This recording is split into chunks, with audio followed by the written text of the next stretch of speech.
The cigar smoke hung thick over the felt when John Wayne slid a folded deed across the table. Wait, because what Frank Sinatra saw written on that paper made him pause mid-sip, and Dean Martin, watching from the corner, understood in that instant why neither man would ever speak about this night again. It was late February 1962. The room was a private suite on the top floor of the Sands Hotel in Las Vegas, locked from the inside, no staff allowed past the door. Write in the comments, where are you listening to this story from, and what time is it right now? The game had started 6 hours earlier with 5 players, but by 2 a.m. only 3 remained. Wayne in his usual corner seat, back to the wall, Sinatra dealing from the head of the table, Martin leaning against the bar, glass in hand, pretending not to pay attention but watching every move. The chips had stopped mattering around midnight, 4 hours into the game. What began as a friendly game had shifted into something else. Something none of them had intended, but all 3 recognized the moment it started. Wayne had been losing steadily, not from bad cards, but from distracted play. Sinatra noticed it first, the way Wayne checked his watch twice in 10 minutes, the way his eyes drifted toward the window overlooking the strip. And then Wayne did something he'd never done in all the years they'd played together. He folded a winning hand. Sinatra didn't call him on it, not yet, but the air in that room changed.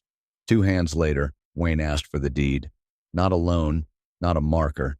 The actual deed to a property he owned in Arizona, 180 acres of desert land he'd bought years before, land nobody knew about except his lawyer, and now, apparently the 2 men sitting at this table. Martin straightened up from the bar, the ice in his glass suddenly too loud in the silence. Sinatra stopped shuffling mid-cut, card suspended in his hands. Wayne didn't explain. He just made a call, and 20 minutes later a courier arrived with the paperwork. The knock on the door broke the tension. 3 sharp raps. Professional, efficient. Wayne signed for the envelope, tipped the courier without a word, and returned to the table. The paper inside was cream-colored, legal weight, with an official county stamp in the corner. Martin could see it from across the room. Official, binding, real. This wasn't a prop. This wasn't theater. Wayne was putting something genuine on the line. Now here's what you need to notice. Wayne didn't sign the deed over as collateral for chips. He put it directly into the pot. That meant one thing. Whatever this next hand decided, the winner would own that land outright. No strings, no buyback clause, nothing. Sinatra stared at the folded document for a long moment. Then he looked at Wayne. You sure about this? Wayne's face gave nothing away. Deal. Sinatra dealt 5 cards to each of them. Martin stayed where he was, silent, his drink untouched now. The hand played out. Slowly.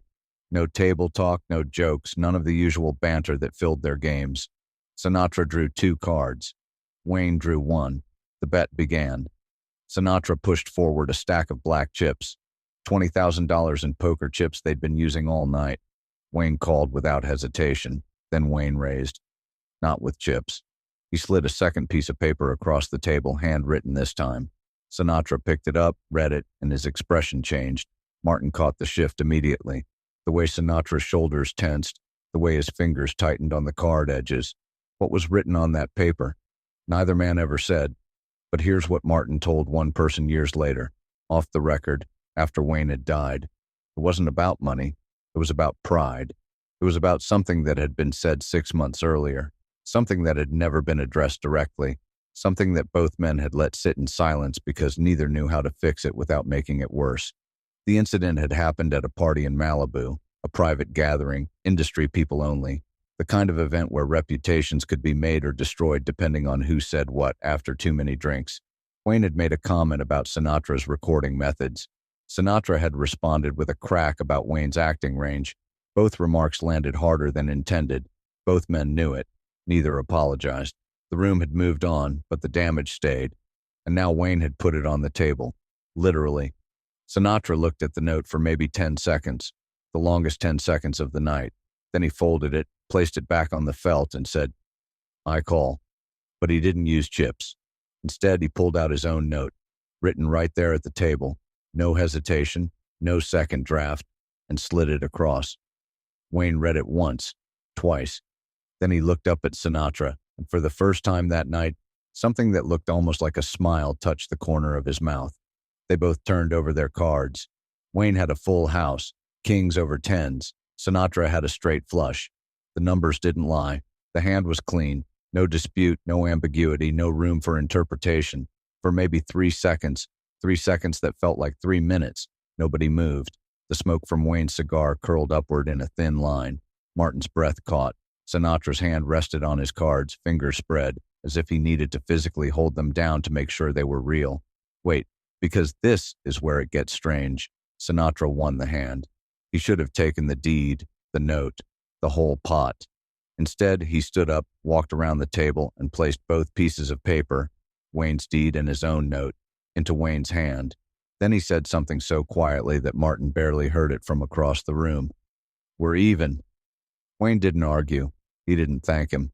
He just nodded once, folded both papers together, and put them in his jacket pocket. Then he stood, shook Sinatra's hand, and left the room. Martin stayed behind. He looked at Sinatra, waiting for an explanation that never came. Sinatra just gathered the cards, stacked the chips, and poured himself another drink.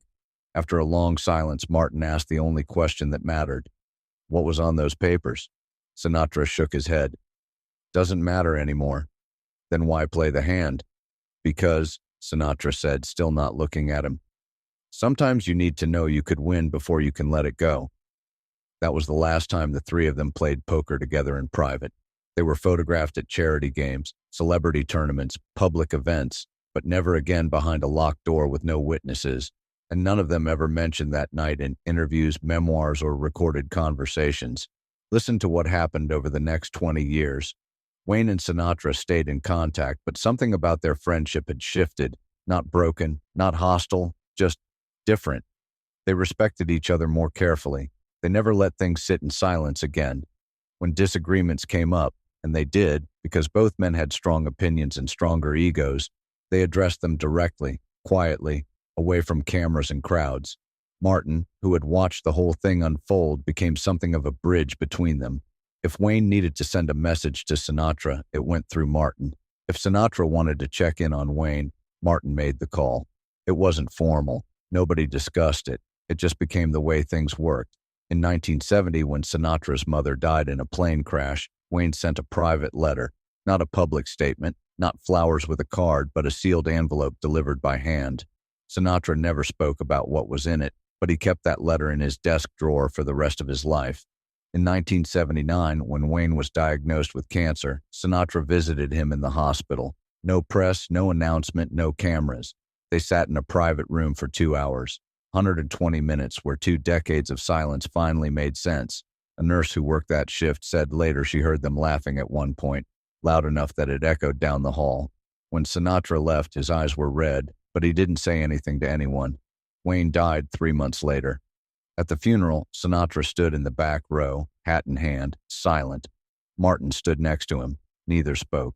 They didn't need to, because whatever had been settled in that poker room in 1962 had held. Through arguments, through distance, through 2 decades of careers and egos and all the complications that come with being public figures who also happen to be friends. After the service, Martin drove Sinatra back to his hotel. They sat in the car for a few minutes without getting out. Finally, Martin asked, "You ever regret giving those papers back?"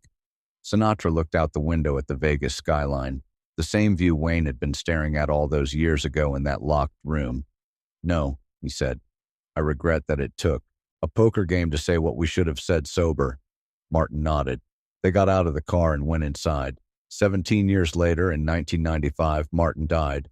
Sinatra spoke at his funeral. Brief, restrained, nothing sentimental. But near the end, he said something that caught the attention of anyone who'd been paying attention to the three of them over the years. "Dean taught me that sometimes the best hand you can play is the one you fold." Nobody asked what he meant. Nobody needed to. In 1998, 3 years before his own death, Sinatra gave a private interview to a biographer working on a book about his friendships. The biographer asked about Wayne, about Martin, about the inner circle that had defined so much of his public and private life. Sinatra talked for a while about the Rat Pack, about the films, about the stage work. Then the biographer asked a specific question. "Was there ever a moment where you almost lost one of those friendships permanently?" Sinatra was quiet for a long time. Then he said, "Yeah, once." "What stopped it?" "A poker game." The biographer waited, but Sinatra didn't elaborate. After a few seconds, he just smiled slightly and said, but we fixed it before the last hand. That was the only time he ever came close to acknowledging what happened in that room at the Sands in 1962. The deed Wayne brought that night, it stayed in his jacket pocket, never filed, never transferred, never mentioned again. When Wayne's estate was settled after his death, that piece of land wasn't listed in any of the official paperwork. Legal experts who reviewed the estate years later couldn't account for it. The property simply disappeared from the records. Some people think Wayne sold it quietly, off the books, and never told anyone. Others think he gave it away to a friend or family member who kept it private. A few conspiracy theorists have suggested it was part of some larger business deal that was never made public. But here's what Martin believed, and he told this to exactly one person before he died. Wayne burned it, not out of anger, not out of regret, but because whatever that deed represented, whatever pride or hurt or unresolved tension had been tied to that land, it didn't need to exist anymore. The hand had been played, the point had been made, and Sinatra had given it back. That was enough. Remember this, friendships between strong-willed people don't survive because conflicts never happen. They survive because both sides decide that the friendship matters more than being right. Wayne and Sinatra could have let that night end differently. One of them could have walked away bitter. Both of them could have held grudges. Instead, they played a hand that neither of them really wanted to win.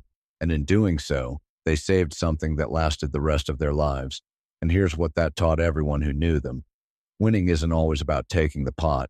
Sometimes it's about knowing you could take it and choosing not to. That's the difference between ego and honor. Ego needs the win. Honor just needs to know the win was possible. Martin understood that. That's why he stayed quiet in the corner, watching, making sure neither man did something they couldn't take back. And that's why, 2 decades later, when both of them were gone, he could look back on that night and know he'd witnessed something rare. 2 legends deciding that ego mattered less than loyalty.